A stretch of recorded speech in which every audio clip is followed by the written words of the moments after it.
Ange, Rob and Robbo. Streaming live across the globe, Anjali Rao, Rob McKnight and David Robinson. Ange, Rob and Robbo. News, entertainment too. It's the Ange, Rob and Robbo. Ange, Rob and Robbo Show. Welcome to the Ange, Rob and Robbo Show. Welcome indeed. I always like to see your bright, shining faces on a Wednesday night. Although I've decided it's Weeping Wednesday. I don't know. I've gone for the drink tonight. Wanking Wednesday. And Anjali Rao with us. Robbo, what are you? I've never known you to turn your nose up at a glass of wine. Sorry, I'm still back on I just didn't realise that you were doing it right now. Sorry, that's hit me for a six there as we begin the show. I forgot about Wanking Wednesday, and I'm very excited. We are sponsored tonight by Parliament House in Canberra. So don't say that. This is what Oh my God. Can I be honest? I've been prepping the show today, and just the stuff going on in Parliament House. I was watching Question Time, and this is why I've got the wine tonight. I actually just needed it because it's in such a state, and you know, this question in Parliament, and we're about to get to a bit of today's bombshells because every day is a new bombshell. But I tweeted about in Question Time, they asked the Prime Minister again, did you background check? Were you background leaking against Brittany Higgins' partner? And once again, the Prime Minister refused to answer that question. And I do believe this is one of the most important issues surrounding this. Beyond the actual alleged rape, of course, and yes, I hate the fact we have to put that word in front of it, but we've had a lot of discussions about this behind the scenes, and it is what we have to do. But I tweeted that I think this is the most important issue because you can't have a Prime Minister saying, we have a lot of sympathy for this lady, we deeply care for her, and then his own department, the Prime Minister's office, is background briefing against her partner. I just don't think the two go hand in hand. There's hypocrisy. And anyway, there were some bots that started attacking me saying she's playing politics. She's not playing politics. She went through an ordeal and she's trying to make change happen. I think this woman is amazing. Anyway, this is what I've got to do. Hypocrisy in politics, eh? Shocking. Who would have Absolutely. thought? But you know what? Yes, we will talk a bit about politics, but in the true style of the Ange, Rob and Robbo Show, we will have a lot of fun along the way. Jason Roses is joining us with the entertainment report, and Bruno is here. Bruno, the man Bruno, and he's telling us about our pronunciations or something. Apparently we're saying something wrong again, says the Frenchman. But anyway, we'll get to that a little later. Let's get into those hot button issues that'll make you need a drink as well. Because it's been another controversial day in Australian politics where things just seem to be going from bad to worse. Today there have been serious claims levelled against Liberal Senator Eric Abetz, who's been accused of slut-shaming Brittany Higgins. And I hate using that word. The claims came to light by a member of the Tasmanian Parliament Speaker, Sue Hickey. Here's the statement she read out in Parliament. On Monday, the 1st of March, at the Hobart City Council citizenship ceremony, I casually asked the Honourable Senator Eric Abetz if the minister allegedly accused of the alleged rape that occurred around 30 years ago was the Honourable Christian Porter MP. The Senator quickly responded that yes, it was the first law officer of the nation, Christian Porter, but not to worry, the woman is dead and the law will protect him. He then said, as for that Higgins girl, anybody who is so disgustingly drunk, who would sleep with anybody, could have slept with one of our spies and put the security of our nation at risk. My immediate thoughts were, what if that girl's drink had been spiked? And even if she was drunk, wouldn't a caring man see that she got home safely? No one, no matter how drunk or what they wear or where they walk at night, deserves to be sexually assaulted. Well, this morning, Senator Abetz strongly denied the claims. I have drafted a statement categorically denying the mischievous assertions made under parliamentary privilege, and a statement will be coming out shortly. And just very briefly, can I say, as somebody that helped set up a women's shelter before I entered Parliament, I was on the inaugural committee of it, I was its honorary legal advisor for 10 years. I saw all sorts of victims of sexual assault, domestic violence, etc., and to suggest that I would make light of a rape allegation is horrendous, categorically denied by myself, and a full statement will be made. Here's the problem, Ange. I have no idea whether Senator Abetz said these things, but this kind of language is totally believable to me. This is the way people speak behind the scenes. In politics and in my own world of television, I hear this kind of chatter all the time. It's absolutely believable to me. It is. And, you know, I sort of look at what Sue Hickey said and the way that she came across. And if she made that up, get the woman an Oscar stat. Yeah. You know, you can't...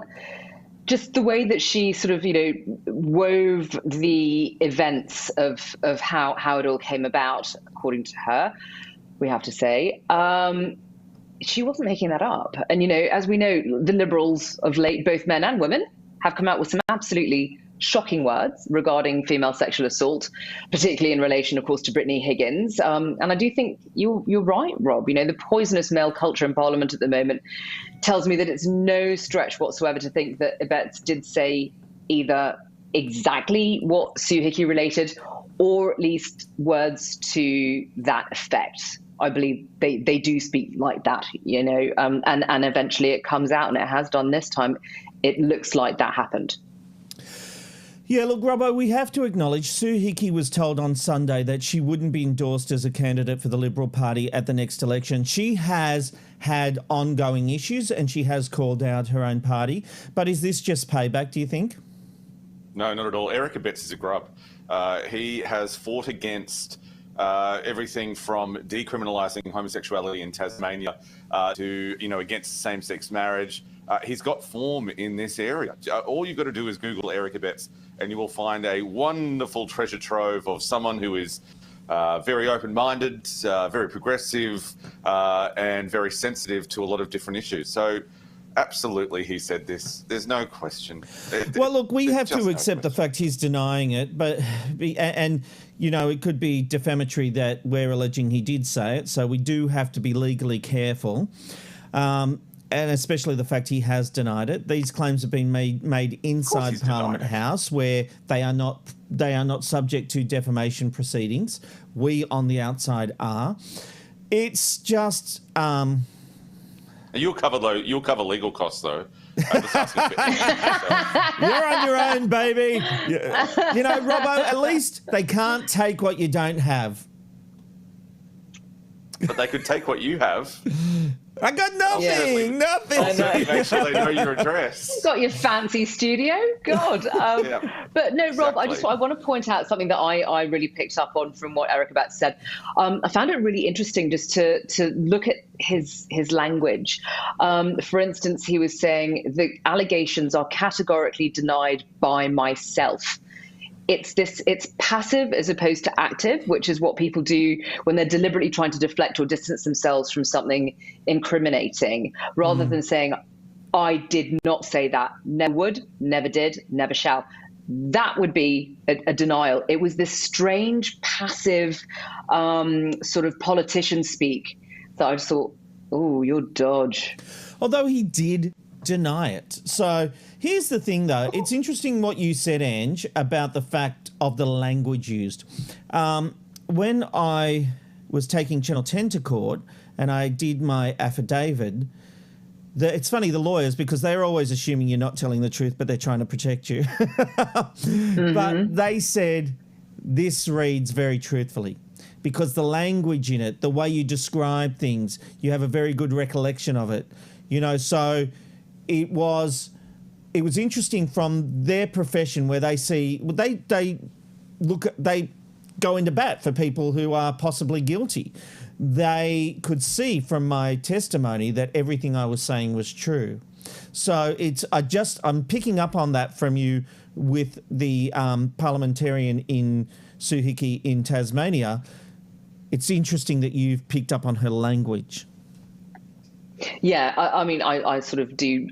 I'm fascinated by all that stuff anyway, and that was the first thing that jumped out at me. I thought this strange, passive sort of doublespeak that automatically tells me something. I'm not saying anything sort of overt. I'm saying nothing factually. This is just my read on it, but that's absolutely what I picked up on. It would be great if Sue Hickey stepped outside Parliament House and said, I will make these claims out here.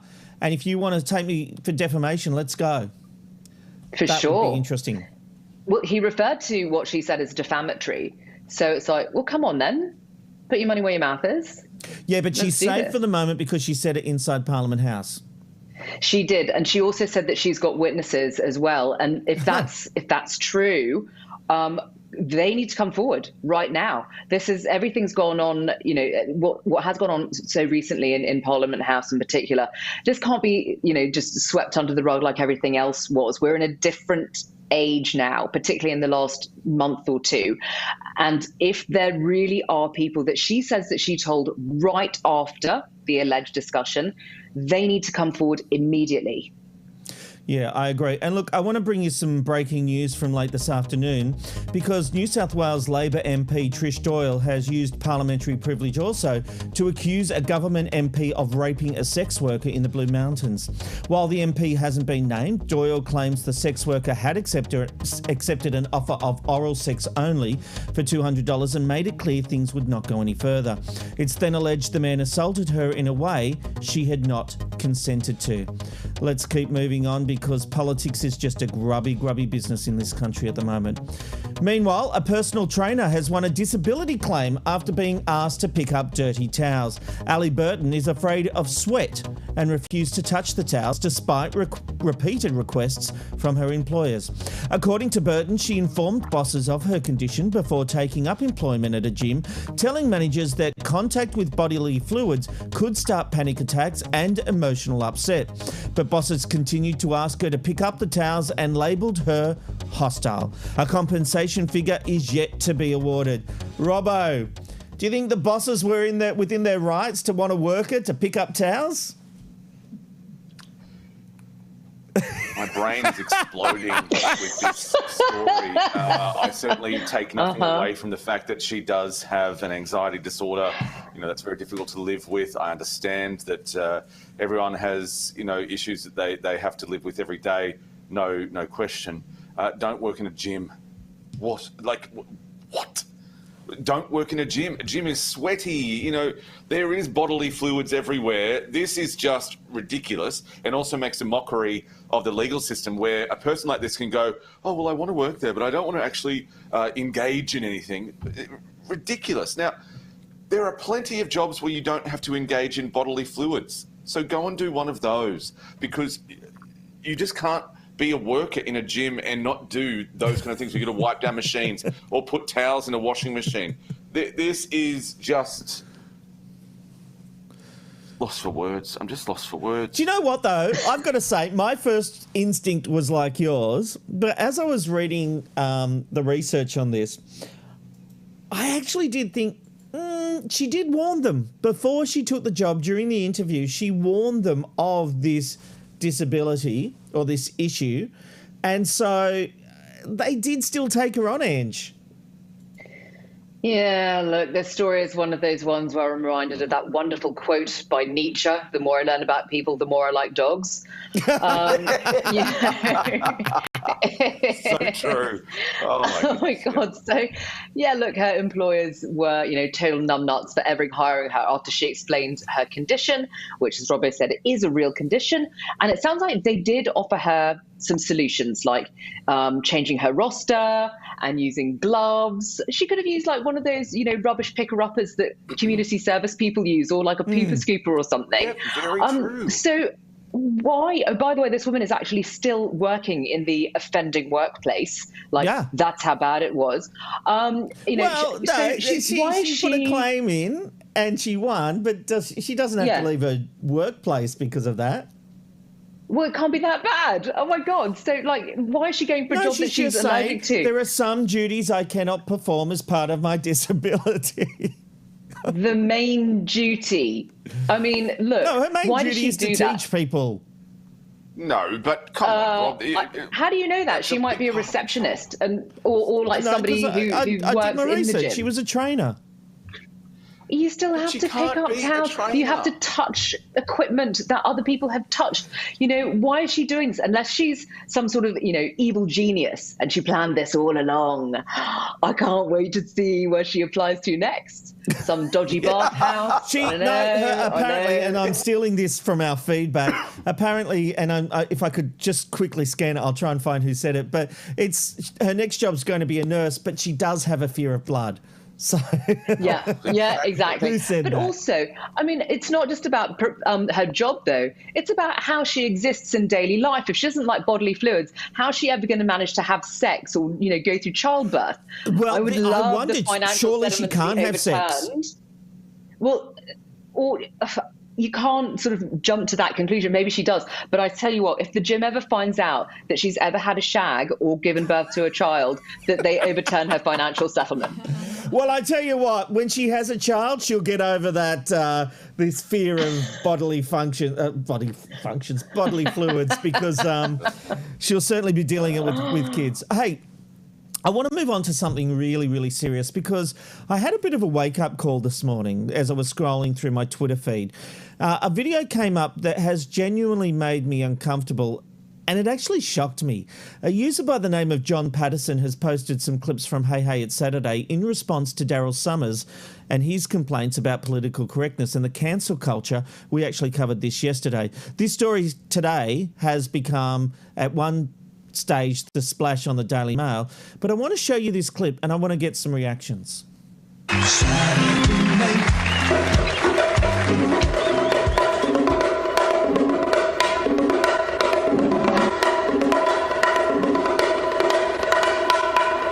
Reminds me, Kamal is on the show. This is out in 2 weeks' time. It's called Miracles and Toys and all.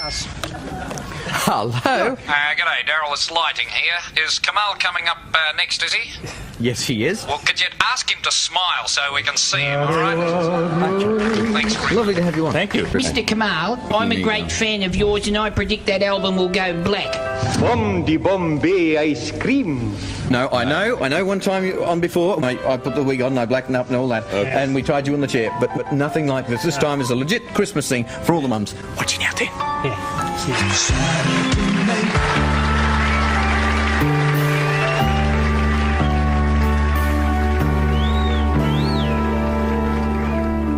Before there was you, I swear I never knew. Downtown ladies sing the song.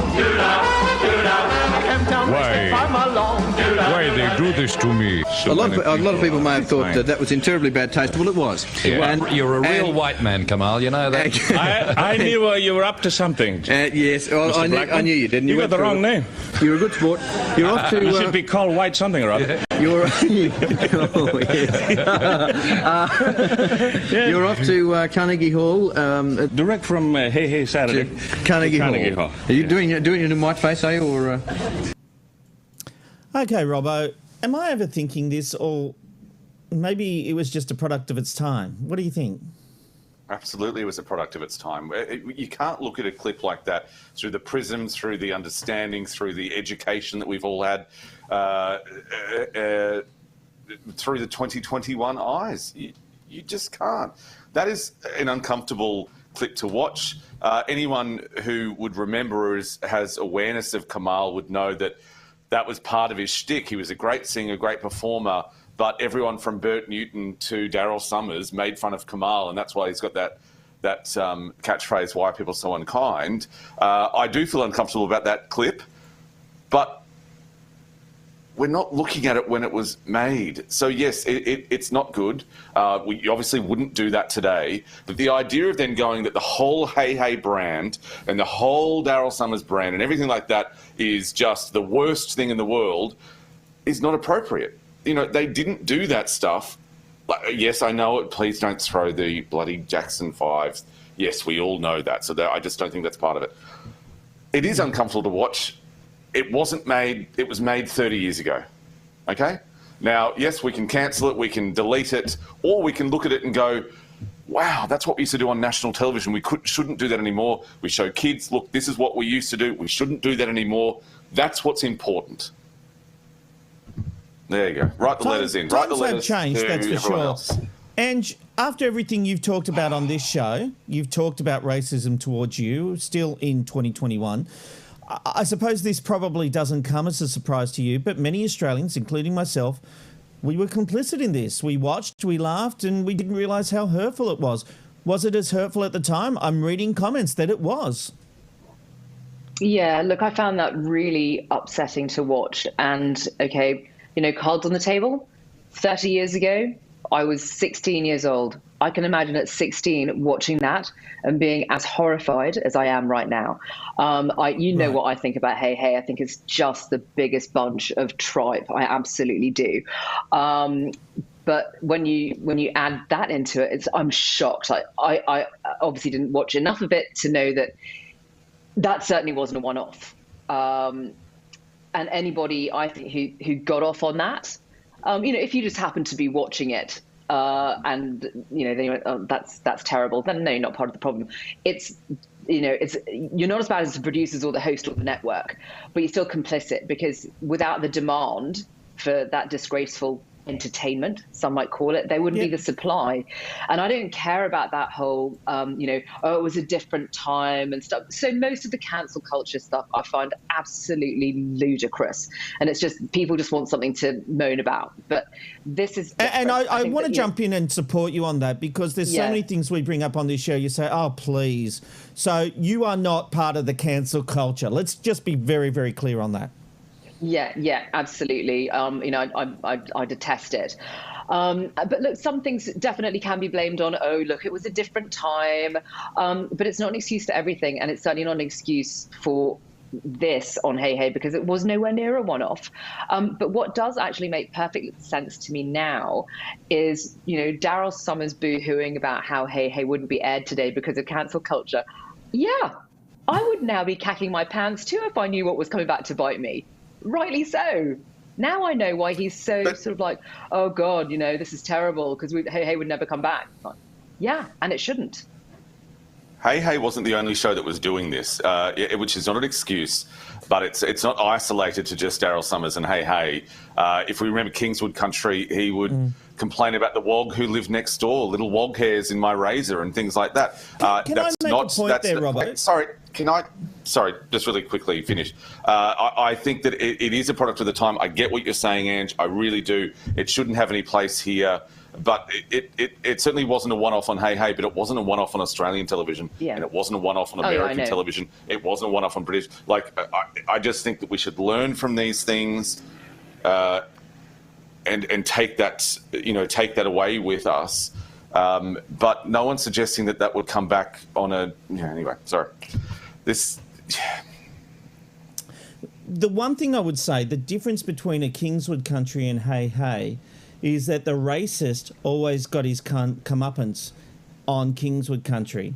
Yes, he called Bruno, I'm pretty sure his name was Bruno, a wog and said things like that, but it was always Ted who was the loser. Things always went wrong for him. Bruno was the one who everything went well for. So, you know, the racism...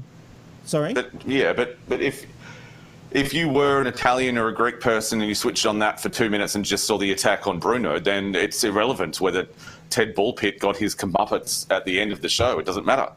So I don't know that this was exploiting Kamal's. But that's what everyone did too. Humiliating him. Yes, no, and I don't take away from that. I promise you, I felt very uncomfortable. I didn't laugh during any of that, even privately. I'd admit to you. It doesn't make it right, but no, I'm going to lose this anyway. It doesn't make it right, but that was the whole brand of Kamal as well. But that did make me feel uncomfortable. It didn't look like he was in on the joke. If he was in on the joke, then maybe that would be a little bit better. It's still disgusting and bad and all that kind of thing. But people will look at this and think, oh, my God, Daryl Summers was so awful to come up. Well, everyone was. That was part of the shtick. I'm not saying that that is an excuse. But if you're just looking at that as, say, a millennial and going, oh, well, yes, it is gasping, but that was part of his celebrity here in Australia. Even Bert Newton, only a couple of years ago, was still, having a go at Kamal, and Kamal being why are people so unkind. It Robbo, needs to be looked at it at wider eyes than just that clip, which was as well edited to make it look worse. Of course, and that it is should really be noted. bad. Yeah. I got to say, I loved Hey Hey back in the day. I was one of the people who hated the fact it was going off air. So I was a genuine fan. And in some ways, it inspired what I wanted to do with TV and variety and all those kind of things. Not the racist parts, of course. I'm talking about the idea of live variety and that camaraderie you can have as part of a show. So... It is quite confronting to see that and look back at that and try to think. In the early 90s, I was in high school, and but Hey Hey ended in '99, and I just look back and think, would I have been laughing at that? I have a feeling that clip might have been from the late '80s. I'm not really sure. That's really, that logo is very old. I think we're looking at early '80s, right? Which doesn't, but look, I feel like I haven't been clear. It was a really uncomfortable scene to watch. I think that should never be, ever recreated or anything like that. I think it's disgusting. I think it's awful.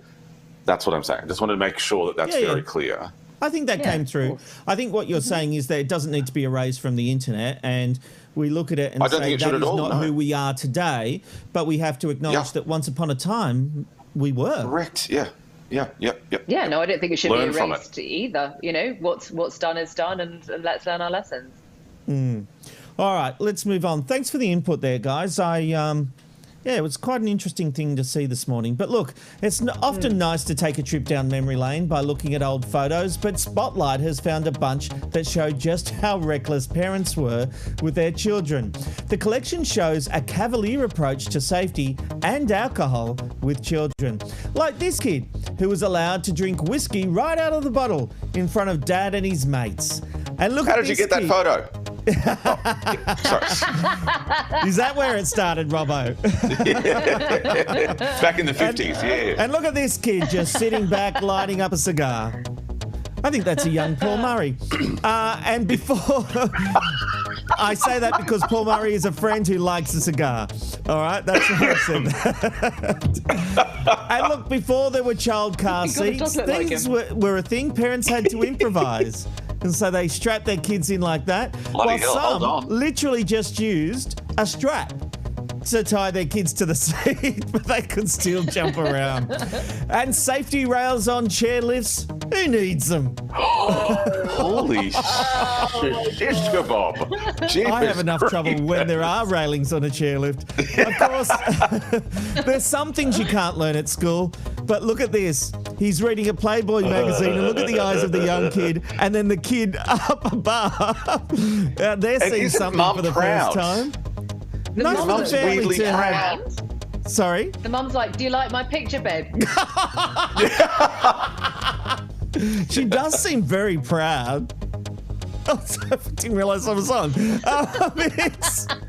It's hard to believe we actually survived our childhoods. When you look at that, when you look at kids all over the cigarettes and, they're all having a sip of the alcohol and they're not restrained in cars. How did anyone survive, Robbo? Look, I don't know. I was one of those child who had a leash. So there is plenty of photos. I've got a little, it's almost like, it's a leash kind of like that, but also a leash that on the advertisement. The other thing that I love about the advertisement is it's for him. So if you read it there, let him sit, stand, kneel, or sleep without disturbing the driver. That's important as well.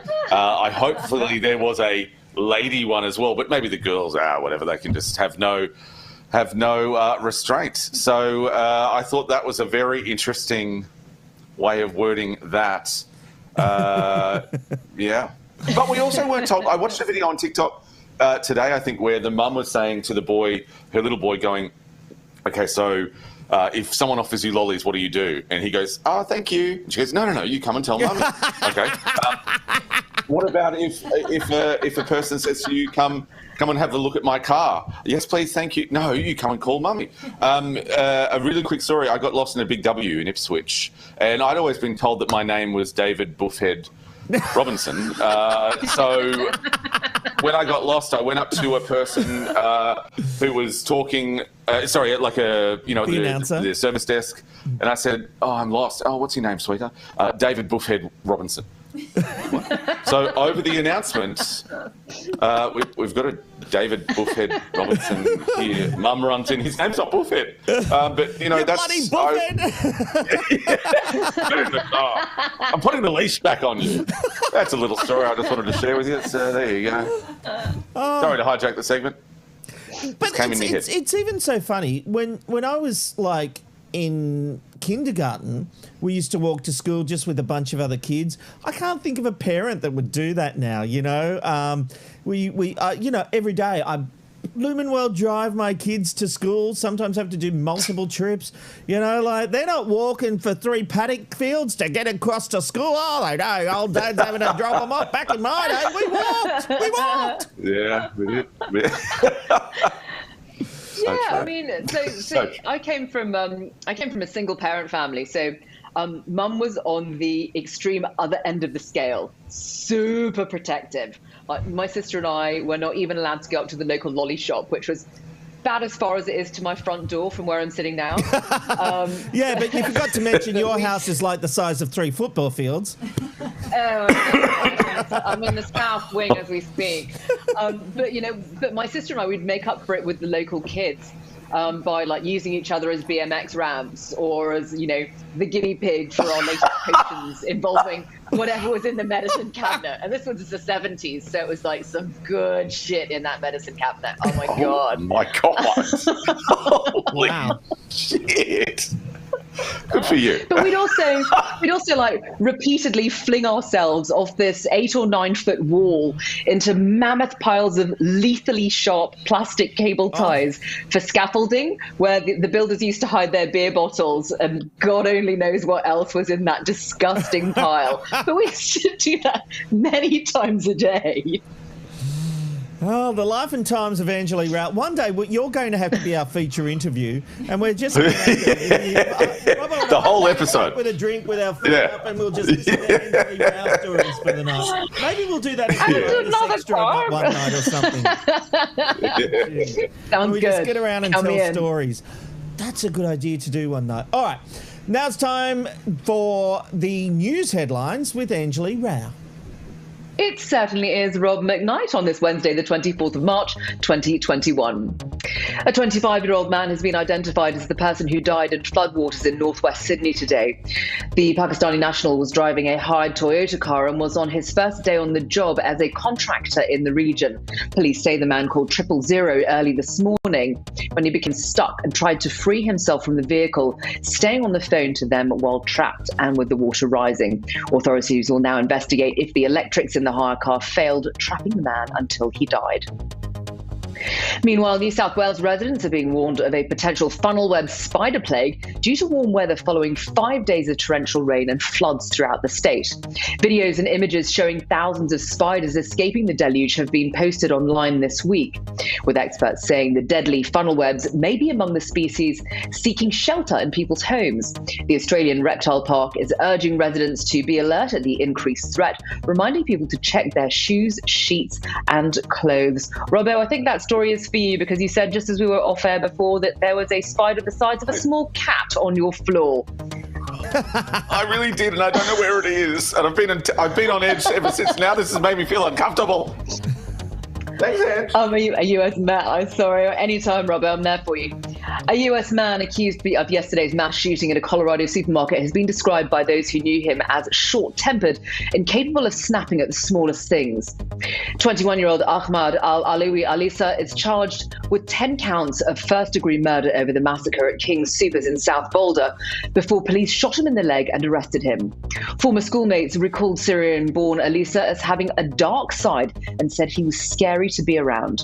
His Facebook page, which has now been taken down, railed against Islamophobia and former President Donald Trump. Convicted baby killer Kathleen Folbig has lost her bid to overturn the findings of a judicial inquiry that reinforced her guilt over the deaths of her 4 young children. Australia's worst female serial killer has spent the last 14 years fighting to clear her name, but the New South Wales Court of Appeals took less than a minute today to throw out her suit, instead ordering Folbig to pay the state's Attorney General's costs. Her last hopes are now pinned on the same Attorney General advising the New South Wales Governor to pardon her. That follows a recommendation from over 70 of the country's top scientists and researchers that Folbig be freed on new medical evidence that her children may have died from natural genetic causes, as opposed to them having been murdered by their mother. And the brightest and best of Australia's music industry were out in force tonight to honour Michael Gudinski at a state memorial in his honour. Kylie Minogue and Jimmy Barnes were among those performing at the service, with a total of 8,000 who were able to secure tickets to attend. Ed Sheeran also took to the stage, flying the flag for all of the international acts who were influenced by Gudinski. A giant of Aussie music, Gudinski founded the Mushroom Group in 1972 at just 20 years old. It flourished into the nation's largest independent entertainment group, covering touring, record labels, publishing and film and TV services. Gudinski died suddenly earlier this month at the age of 68. And getting a check of tomorrow's weather now. Showers and a possible storm for Cairns and 32. Sunny in Brisbane and 31. A possible shower for Sydney and 28. Canberra will see a shower or two and 21. A shower or two for Melbourne and 20. Showers easing for Hobart with a high of 21. Partly cloudy in Adelaide and 21. Sunny in Perth and 26. Sunny also in Alice Springs, hitting 29. And a shower or two for Darwin with a likely storm in the mix, a top temp of 31. Now let's check in on the very latest entertainment headlines with our very own Jason Roses. Hey, Jace. Hello, Ange. Coming up in my entertainment report, Disney makes a big decision regarding the future of movies, and the new Marvel film Black Widow will be one of the first to be affected. Karl Stefanovic has a freak out live on TV. Just wait until you see the footage. And big changes in Melbourne radio market as one of the biggest presenters makes a shock announcement. And we pay honour to one of Hollywood's greatest actors as we bid a final farewell. I've got all of that and so much more coming up in 10 minutes right here on the Ange, Rob and Robbo show. It might be 30 minutes after Bruno's finished, but here's to Robbo. Oh, Jason, thank you very much. A quick fact for everyone, actually, about Michael Gudinski. The service began at 7:07. Does anyone know why? Ooh, tell us. His favourite tipple was a drop of Penfold Bin 707. And that's why the funeral started at 7:07. Nice touch. All right, let's check out... Yeah. Let's check out what's happening on this day throughout history on March, what day is it? Bloody 24th. It was on this day in 1958 that the King, Elvis Presley, joined the army. He served for 2 years and at the time was the most well-known name who was drafted. He earned the respect of many of his fellow soldiers when he was offered to enlist in special services to entertain the troops and live in priority housing, but decided to serve as a regular soldier. And it was on this day in 1999 that The Matrix premiered. The movie was a blockbuster hit, grossing over $460 million worldwide. It is regarded as one of the best sci-fi films of all time and was added to the National Film Registry for preservation. The fourth instalment is scheduled for release this December. And finally, it was on this day in 2006 that the US version of The Office, starring Steve Carell, premiered on NBC. It ran for 9 seasons with over 200 episodes. The series finale was viewed by 5.69 million people, and in 2016 it was named as one of the greatest television shows of all time. Looking forward to us getting into the National Film Registry as well, guys. Ah, indeed. For services to television. Indubitably, it's bound to happen. Thank you very much, Rob. Welcome. Please, you're welcome. Fun fact, I'm actually in the National Film and Sound Archives. Are you? Mm-hmm. Why? What are you doing in there? Yeah.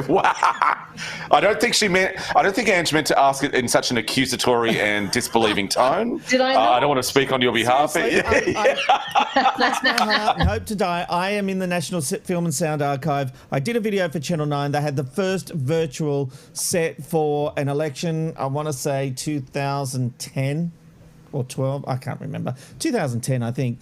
And I did this whole video on it, which I presented. And the National Film and Sound Archive rang up, asked for it so that they could put it into their archives. So there you go. You are very accomplished. I tell you what, if only I could make money. I worship at your altar. Oh, whoa. I muted myself. I can't, yeah. I got confused. I can't back up that. Oh, well, back up what? What are you backed up for? Are you backed up? Oh, God. Kind of. I need to get on the Metamucil, I think. Okay, it's time to go down the rabbit hole with Bruno Boucher. Hello, Bruno. Save us from ourselves. No, can I tell you, I'm a big fan of the Metamucil. You've got to get on it. I do it twice a day. It's been fantastic ever since.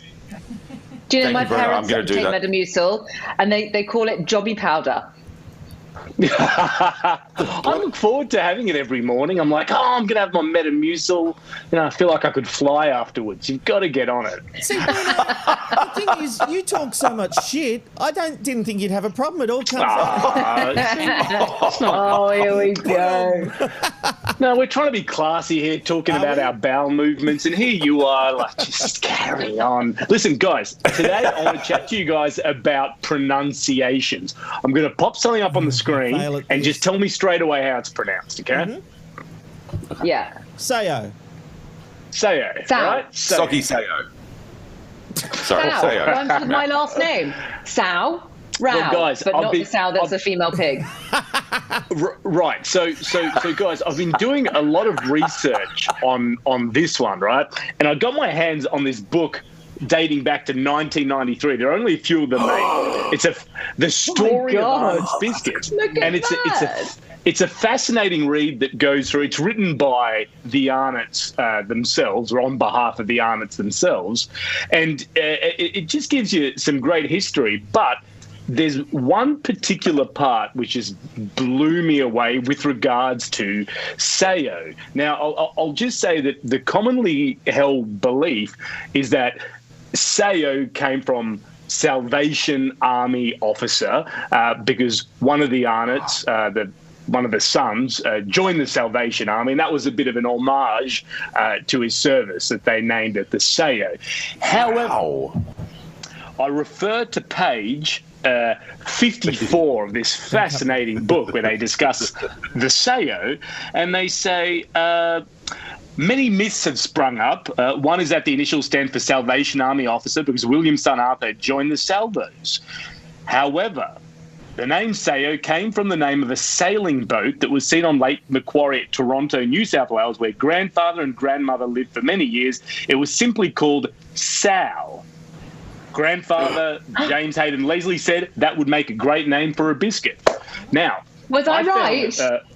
You're 100% correct, because I did some research on that boat.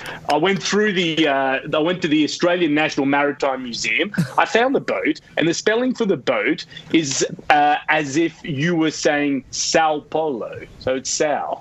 So the biscuit that we all thought was called Sayo is Sao. Sao. That's amazing. Sao. Yeah. Case closed. Yeah. I mean, it doesn't. I think my mum Robbo, used you to are work right. for Arnott's when I was really young. I remember going to a Christmas. She'll let me know if I'm right on that. But we always had a few sows in the house, I've got to say. But, Robbo, you're right that it doesn't quite roll off the tongue saying soggy sows. It's not, it's not. It is a bit weird, but I thought I'd take this opportunity, with this world-shattering news. I thought I'd just do a quick test of how you guys go with your pronunciations of other famous products that you should know how to pronounce. Should we get the ball rolling on this? What's this? I think we've done this one. Yeah, that was another one that I Passiona. thought, but I'm just seeing if anyone's paying attention to. Robbo, you go first. Passiona. The way we say it in Australia is passiona, but I, from memory, think you said it was something like passiona or something. I can't remember. I also No, thought it was Passiona. No, it's simply Passiona. Passiona. Passiona. Wouldn't have got that. All right. Okay. What about recycling? All right. What about the next one? Well, We've we all say been IKEA. there. So what is it? IKEA or something? IKEA. I think some people say IKEA. You're 100% correct. Yeah, it's And IKEA. seriously, when it comes to pronunciations, she's your lady. Yeah, IKEA. That's how you pronounce it. IKEA. Yeah. I'm never All going to right. pronounce it like that, but I know that's how you pronounce it. Let's soldier on. What have we got here? Nutella. Nutella. Correct. Robbo's nailed it. It's Nutella. And that's according to Nutella's own website, where they break it down. Nutella as in N-E-W. Nutella. You're welcome, guys. Correct. Guys, what's this? You guys have used this before, haven't you? It's good for acne, good for your skin. What is this? Yeah. Cetaphil. Oh, I'm gonna say Cetaphil. I think I prefer. I really like that. It's as if you're taking a seat. It's Cetaphil. Oh, like you're filling a seat. Cetaphil. Oh, yeah, okay. Cetaphil. It sounds like a crime to be a Cetaphil, but whatever. Let's continue on. Finish for seats. This one is all day I dream about sex is what we learned in primary school. That's what that stands for. Is that right? Yeah. All day I dream about sex. It explains a lot about your education. Yeah. In the old days, I would have said Adidas, but now I say Adidas. Yeah, so it's incorrect to put all that emphasis on the middle part. So you don't say Adidas, you say Adidas. It's German. Adidas. Oh, I like that. Adidas. Yeah. So you have to adopt a Vielen Dank. I'm wearing Adidas. I think that sounds really cool. I'm just like, yeah? What more? Tell me more about yourself. That's better. Let's continue. I'm wearing a jacket. Now, the parasite Hermes. I'm not I asking don't you know how to say about. that. Hermes. Hermes.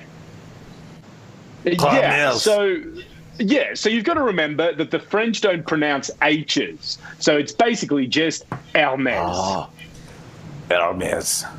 Bruno, Hermes Paris. before you go to the next one, can I ask you, how do you say the champagne, the one starting with M-O-E-T? Oh, hang on. Well, that's that's literally my next one. You're so creative, Rob. Wow, how did you possibly just think of that one? I can probably. You're so psychic. No idea. Oh my god. Oh yeah, but I get in trouble for recycling content. Yeah, I'm Yeah, right. It's not recycling content, Bruno. It's regifting content. No, Bruno, can I just say, I have now hit a McKnight high. I have thought in the same sphere as Bruno, and I think you are a creative genius, so I'm actually a little bit happy with myself here right at the moment that I thought something like you. So, yeah. Whatever. So, how do you guys think we pronounce it? Moet. Yeah, spot on. So a lot of people will try to drop the T and make it silent. But even though it is a French company, the guy's name, Claude Moet, that's a Dutch name where they pronounce the T. So it is Moet and Chandon. Yeah. Yes. So if anyone goes around saying it's Moe, make sure you throw a champagne flute at them. The ones who say Moe, That is a Melbourne suburb. who think they're classy, and I'm talking about the North Shore, Upper North Shore women. It's Moet. It is absolutely. And guys, the final one. Now, how do we pronounce this city? This city. Festival de Cannes. Cannes. Party at the Yeah, can. you're right, Ange. It's Cannes. Party at the can. Where's your say? You know, That means yes, I know. Can I tell you, it's no fun doing it with Ange because she gets it right. It's as if you're about to pronounce the worst. The rule to pronounce it correctly, it's as if you're about to pronounce the worst rude word that you could possibly say, but you stop yourself just before you hit the T. Okay? So, cunt. Cannes. Yeah. Cannes. That's it. Sorry? There you go. Party of the can. What do you... Wait. Yeah, cunt. Yeah, that's right. That's how you say it. That's a party I don't want to go to. I'll tell you right now. I'm not RSVPing. Not the demographic. Nope. No, thank you. Oh, Bruno, I love your segment each and every week. Before you go, what's the latest goss in your world? What's happening with your mate Kyle? And, you know, you're appearing on the Kiss FM Kyle and Jackie O show. What's the latest goss? What's the latest goss? What did we do today? Oh, really random. Kyle went to the Mamma Mia offices where they had like 40 or 50 staff, and he did a big Q&A with them for about an hour and a half. Really? Just chatting to them about gender equality and that kind of stuff. It was really random, but it was a really cool thing. Yeah. So I don't know. That was the goss today. These people get up to that we have no idea. Bruno, thank you very much. I look forward to seeing you next week. Thank you, mate. Thanks, guys. Love you so much. Bye, Bruno. You too. Bye-bye. Bye. Oh. Now I've turned him off, I think. Now, let's just hope he doesn't keep the camera open. He is in his bedroom now. So remember when he kept his camera open, he was in the kitchen? Oh. How could I forget? What are we looking at here, though? Has he already removed his clothes? If we could take it, I don't know what shot this is. Goodness gracious me! He didn't hang it. You know what? He didn't hang around tonight, did he? No, he was right out of there. Okay, right out of it's there. time to bring in our good friend Jason Roses because it's time for a hit of entertainment. Jason, come on in. Hello. Hello. Hi. Now- We've started on time. It's a surprise. Jason isn't ready for it. I am Jason. ready to go.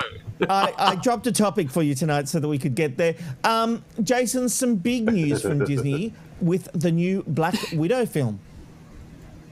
Yeah, Rob. So the highly anticipated Marvel film starring Scarlett Johansson, it's facing big changes with Disney pushing back the release of the film from May 7th to July 9th. But of course, there's going to be good news for those who don't want to have to go through cinemas, with the company announcing the film will be released simultaneously at the cinemas and, of course, Disney Plus. It's likely to cost subscribers an extra $35 for early access to the film, but Disney has also decided to give, blah, blah, blah, Cruella a dual release, underscoring the company's aggressive foray into streaming and a premium video on demand on May the 28th. So it's all very exciting stuff. Just look at Cruella de Vil. It looks like such a great film. I am so excited to see it. I can't wait. No, really? I was a huge fan of it back in the day when I was a young boy. Fair enough. Hey, before we move on, people are asking what happened to feedback, and that film's coming as well, Luca. People are asking about feedback. I forgot to throw to the random live shot of the day. We'll do it at the end of entertainment, if I'm just to be honest. No, what happened to feedback? It's Jason's time for entertainment. Nothing takes over that. Wow. Whoa. Goodness gracious me. Wow. Joking. Sorry, Jason, you go. No, you go. You go, mate. Whatever you want to do. You. Off your shoot, mate. Whatever you need to. No, Robbo, it's your. You've got the floor. No, well, Robbo, you have to ask me a question. Oh, okay. Well, Jason, how a it lot works. is happening in the world of entertainment, and you've got the latest from that world? That world. PJ Harding is gone. It's a sad day for Melbourne radio. We have all been a part of that world. So Jason, PJ, yes, as you see them on screen. So these guys have been on air for 6 years and on KISS for the last 3 years. So PJ's announced this morning she is leaving the show and moving back to New Zealand with her fiancé. This is what she had to say this morning. It's very sad news. Jason and I have done the show for nearly 6.5 years now.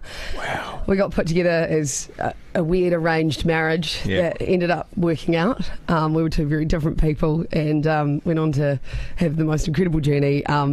So it's not easy to announce the next thing, and it has been a very hard decision to make, probably one of the hardest in my life, but also at the same time I know that it couldn't be a more right decision for where I'm at.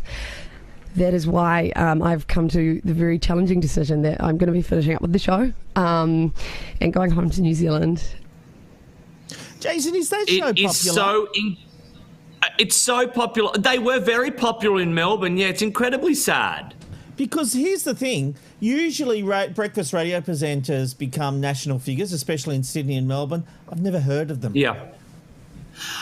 And you know They're what? pretty big to be here. honest, I'd never heard of them either, but when I go onto social media, they have a lot of views and a lot of viewers. They get sometimes more than Carl and Jackie O in terms of the views on the video downloads they do on Facebook. So I think it must be like a clicky Melbourne thing, but I've seen them occasionally on social media and they seem pretty funny.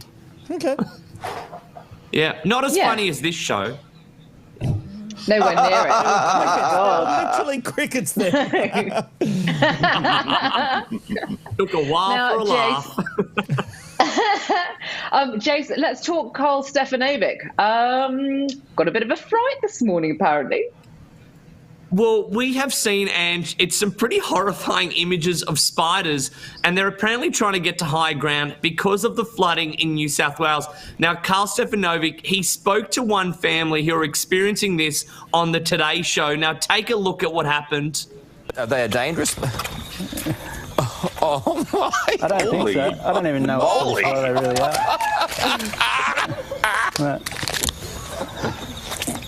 I think a lot of people have commented on the post and said they're a wolf spider or something, or something else. I'm not too sure, but they were all over me the other day when I was taking the photos, and they don't bite or anything. Yeah. Weren't we talking before in the program about just parents who live in a different age? We've got a newborn there. We've got a toddler. Who cares? No, later on, we got funnelbacks actually touching them. Yeah. Oh, fantastic. What I don't get is I didn't realise spiders were this smart and they're like, trying to escape the floods. I thought they'd all just drown in the water, but they've obviously got brains. Or every creature has a natural instinct not to just stay there and die. Well, thank you, Rob David Attenborough, for your The creature has a natural instinct not to die. It's called instinct. Okay, we'll leave it at that. Shaking. I don't know what I was doing. All right. What's next? And Jason, the judges and contestants of American Idol also got a bit of a fright. They did get a fright. So, as you can imagine, guys, the pressure on these shows is enormous. And Lionel Richie, one of the judges, he was giving feedback on a performance when one of the contestants fainted. Have a look. In Phuket, you got yourself to the end, and the problem is...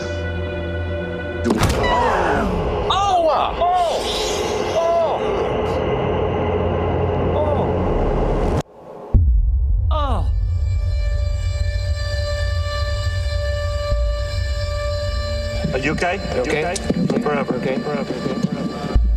Flip her over. Okay. All right. She busted her chin, y'all.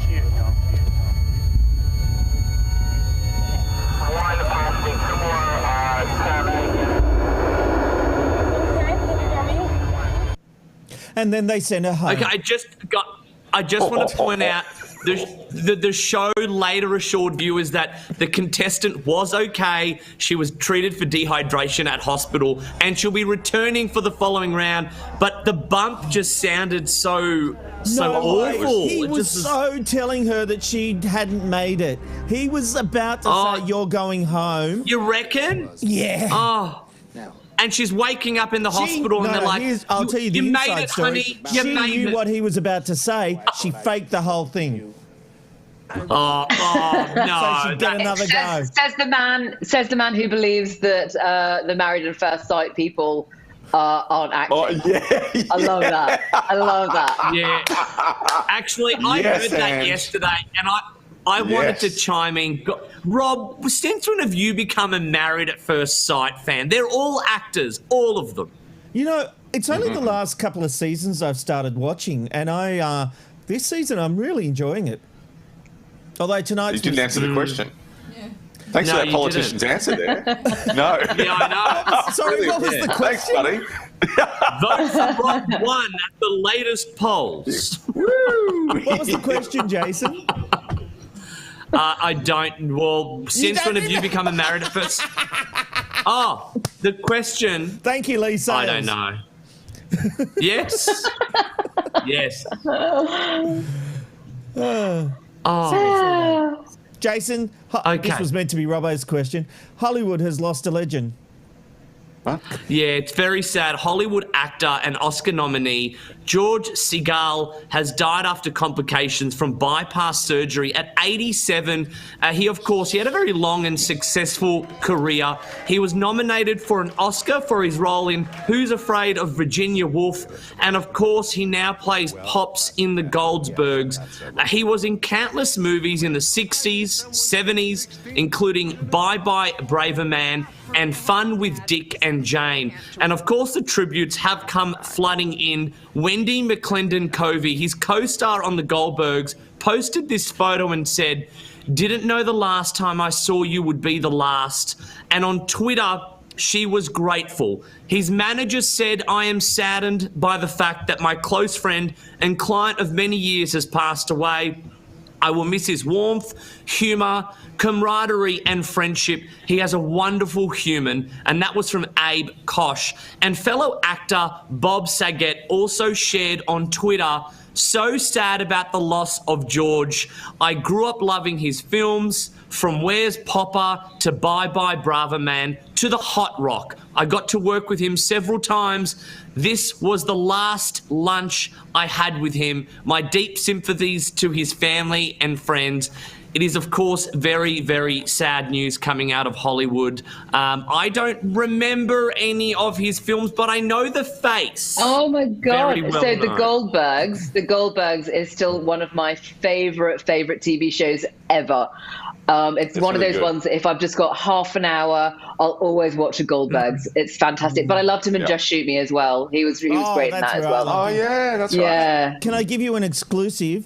He faked the whole thing. He found out he'd been replaced on the Meet the Goldbergs, and he just faked the whole thing like the fainter. Oh, really? Oh, my God. Jason, hang around because we'll do Random Live Shot of the Day and then we'll wrap up the show. It's time for our Random Live Shot of the Day. It's the Random Live Shot of the Day. Where are you going today? You never know where you'll end up with the Random Live Shot of the Day. Today we're taking you to the Goldbergs volcano in southwest Iceland. They are in for a very chilly and snowy day with a bottom of -7 and a top of just -3 degrees. Standing near the lava, though, it is pretty warm with the molten rock coming in between 800 and 1200 degrees. This current eruption, which began last week, came after the volcano lay dormant for nearly 800 years. Let's get some feedback now on the Ant, Rob and Robbo show. Big Brother Oz says, "Rob, are you drinking liquid Vegemite in that glass? I think you can tell by the end of the show it's a bit of alcohol." But no judgments there. It's been one little Gay right. glass of... Oh, Robbo. It seems to be already filling constantly. Gay Right says, of course Erica Betts will deny. You speak sense, Gay Right? That's exactly right. As if he's going to come out and say yes. Dylan says, I think ScoMo has lost any chance of being re-elected now. Every day, as Rob said at the beginning of the show, there is a new bombshell. Jan says, hi everyone. Yay, Robbo changed his shirt. I did change my shirt. Well, thank you. The other one on social media, Robbo. The other one didn't smell very nice. Wants to send you a purple shirt. I'll wear it, Mary Matthews. Absolutely. Send that through. Make sure it's really, really, really, really, really, really big. Next on the feedback here on the Ant, Rob and Robbo show, Lynn McKnight says, hey, Robert, I have a photo of you lighting up when you were young. Lighting up what? Cigarettes. Oh, a big fat dude. You dirty, dirty man. I don't remember that. I can't wait to see that photo. Lynn McKnight, please send that to us. We'd love to see that photo. Janelle says, I know a certain mother in the 1970s used, I've heard about this, dip a baby dummy in a wee bit of alcohol. You put a bit of brandy. Yeah, well, you got to. Isn't it weird how if you, give a baby alcohol, they do pass out? That's great parenting. Yeah. That's right. Big Brother Oz says, firecrackers in the 80s was the best. Talking about very relaxed kind of parenting, no helicopter parents there. And Claire Dixon says, Jason is ready to take on all comers if they cut his entertainment segment. Them's fighting words. And if you'd like to be part of the show, you can find us across all social medias. Just head to the ARR Show on Facebook, Twitter and YouTube, or And Rob Robbo on Twitch, TikTok and Instagram. Bob? Thank you very much, Robbo. That is where we leave you tonight for this Wednesday edition of the Ant, Rob and Robbo Show with Jason Roses. I hope you've had a bit of a laugh along the way because there's been a lot of bad news over the past few weeks and we like to do a bit of the serious and a bit of the light. Angeli Rao, we'll see you tomorrow. Thank you very much. No, you won't. I'll see you on Monday. Hang on. He's across it. I'm out of here. But you didn't He's fill on out the top of it all. Rob McAdam. Has it got to go to HR? Robbo, we'll see you tomorrow? Well, I'll decide tomorrow at about 5 to 8. I don't not going to be there. He doesn't want to. I'll see you tomorrow Me and Andy. at the Ant, Rob and Robbo Show. Bye, everyone. It's the Ant, Rob and Robbo Show.